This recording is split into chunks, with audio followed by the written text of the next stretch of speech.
Hi everyone, we're here with Martijn Verburg, who is one of the Java champions who works at Microsoft.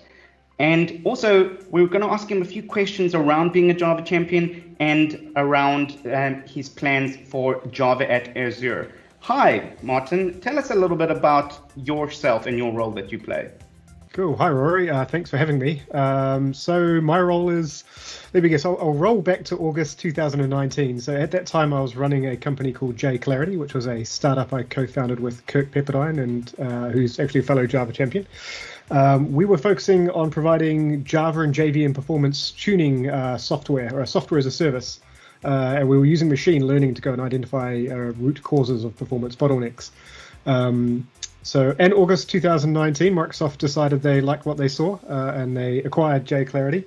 And my role now is I'm the principal group engineering manager for the Java engineering group here at Microsoft, which is a new group which has been formed in developer division. And its goal really is to bring Java up as a first-class citizen alongside .NET, alongside Python, alongside Node, so that it runs as well as and efficiently on Azure as .NET does today. So you'll see us producing our own Java for Azure, which will be optimized.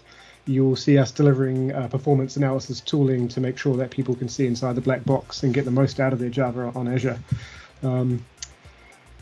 A third goal for our group is really about the kind of community and outreach side of things. So with the acquisition of JClarity and a few other folks we've hired in, like Monica Beckwith as an example, we have a lot of community DNA in our group, so to speak. So a lot of folks who we've written books, we've been on the conference circuit, we've stood up, major open source projects in Java ecosystem, and so we have deep ties there. And we hope to bring some of that DNA inside of Microsoft and also, bring Microsoft closer to the Java ecosystem as a whole. That's great. That's so fascinating and so exciting.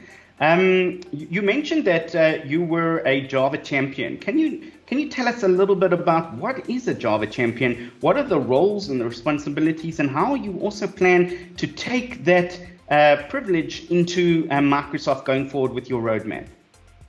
Yes, the Java Champion program is an interesting one. It's an independent body of, I guess, industry experts in the Java ecosystem, educators, technology leaders, folks who are behind some of the major Java projects like JUnit or Spring, for example, so on and so forth. So it's a self-selecting group, so to speak, and they nominate other folks in the industry who they feel have, championed Java, who have gone above and beyond their own role at a company and has really tried to uplift the whole ecosystem in some way.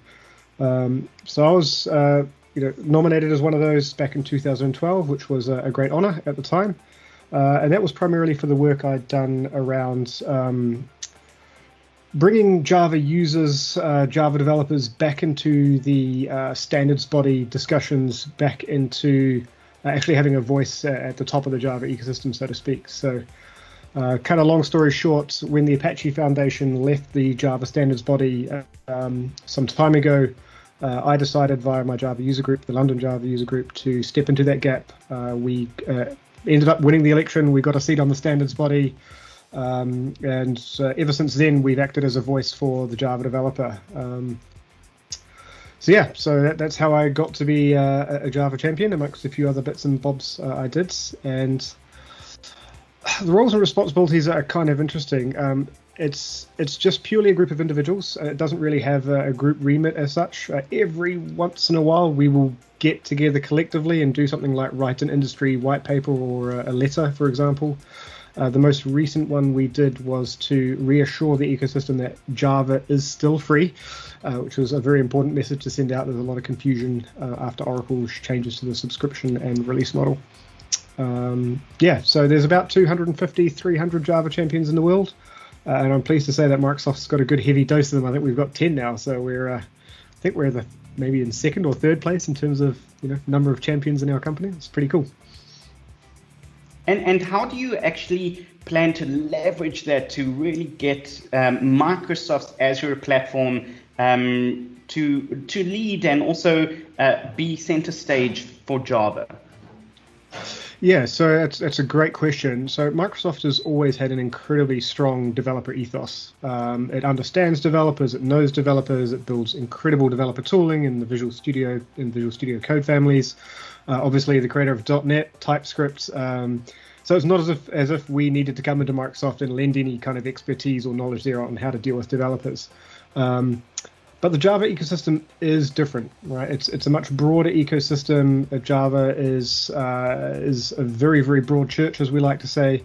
You will find little open source projects doing IoT work all the way through to ginormous big compute, big data clusters, running up in the space station, doing all sorts of crazy things. And so trying to understand that ecosystem and understanding where the commonalities are for developers and understanding what their real pain points are, which actually is often around too much choice. The Java open source ecosystem is vast, to put it mildly.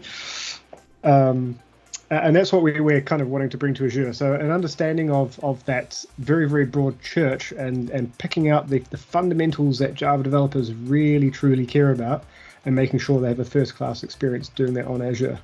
Right. I think even before we arrived, Microsoft had already started that journey quite well, and we're just here to help move that along.